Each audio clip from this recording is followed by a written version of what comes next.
So we have been telling day after day in this third test at Lord's that perhaps the next day we would be able to tell which team is actually more favorite to win this match or which team is ahead. And today, I initially everybody thought that maybe we have found out a favorite because till half an hour to go, India were hands-on favorite to win this test match. They had all the aces of their sleeve.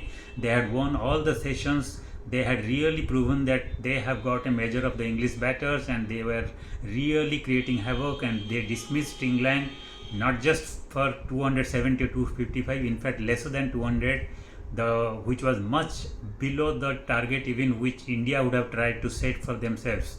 And when they dismissed England for just 192, it clearly looked India were the handsome favorite and they would be really going ahead and winning this comfortably by maybe second session tomorrow. But then everything changed in the last half an hour. After the initial breakthrough, which came thanks to Yashasvi Jaiswal's very naive and very juvenile shot, which was not expected. It was a really wrong shot and poor shot, which he just gifted a wicket to Jafra Archer's innocuous bouncer. At that time, there was no need to play that shot.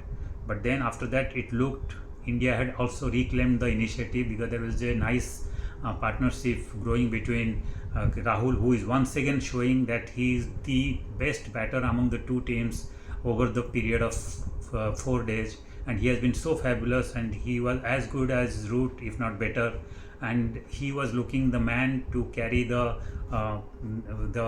team and the score and the innings together, and the rest of the batter would just have to give him company and support. And then Karun Nair looked like capable of doing that, and he had already managed to sustain the onslaught and had managed to withstand the initial fear or the initial pressure from English bowlers, and it looked India would go back to the pavilion with just one wicket less, and then tomorrow they would be really going confidently to chase the target. But then three wickets fell in quick succession. Karun Nair got out, quickly followed by Subman Gill, and finally the night watchman Akashdeep falling to Stokes. So yes, Kars has done the damage with 2 wickets. Jafra took the initial wicket, and Stokes put icing on the cake with the fourth wicket at the last delivery of the day to put the match now once again in a very precarious position for India. Though England is not handsome favorite right now because 58 for 4 and they have a very less target. India has a pretty manageable target in 192. That is the biggest positive thing. But if the pitch continues to play trick tomorrow and it gets further deteriorated, and then the Simmers can really have a field day tomorrow, and India would be already feeling the jitters with 4 wickets down. So the first session will be so vital tomorrow when Rishabh Pant hopefully will come to join Rahul. Rahul looks so compact, so assured. So Rahul would be thankful also to Woakes for dropping that pretty comfortable catch, which could have actually put India in a really bad position. Luckily, he survived because of that dropped catch, and now he should try to cash in on that opportunity, and he should hold one end up.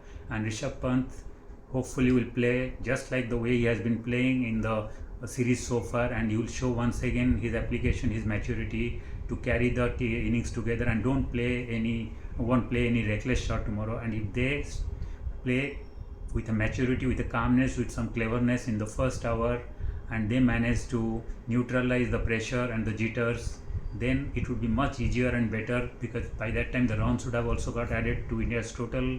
The spice and the juice from the pitch would have reduced, the ball would have got softer, and then the target would have come much easier and would be looking much reachable. And Indian and the English bowlers would have also lost a lot of the energy and the motivation and the high which they would be feeling after taking 4 early wickets. They would start feeling also a little frustrated and hopeless, and that's where India can punish them. And if Rishabh Pant stays a little longer, he can completely change the complexion of the game in the second hour or in the second session. So all India would need now to hang in the first session and avoid losing any more wicket. That would be winning the battle more than half. So that would be really doing fabulous service to India winning the match. Rahul would be the crucial factor and Rishabh Pant would be the X factor. So let's hope India manages to do that. If they fail, then England can come right back and turn the tables on India, and it will be one more undeserving loss for India, just like how they lost in the first test. So if India loses this test, it would be to their fault, and it would be just like how they lost the first test because of their own errors.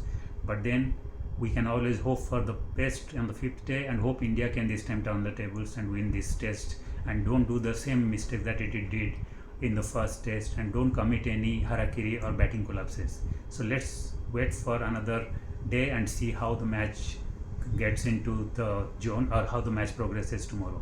So all the best India, and let's wait and watch how the match progresses tomorrow. Thank you.